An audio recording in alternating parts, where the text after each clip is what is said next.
How to beat Fishland on Temu. Hey guys, welcome back to another episode. In this video, I'm going to show you the ways to beat Fishland on Temu. So in order to do this procedure, you have to follow the steps. First thing, you're going to log in into your account.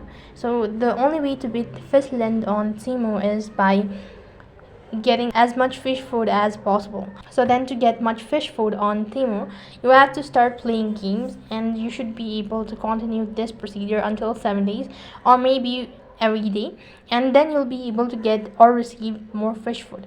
And likewise, the other alternative way of getting fish food or getting more fish food on Temu is that by referring a friend. All you have to do is just invite a new member to Temu, and likewise, if he or she creates an account using the refer code or maybe an invite link, you'll be able to receive much fish food as possible.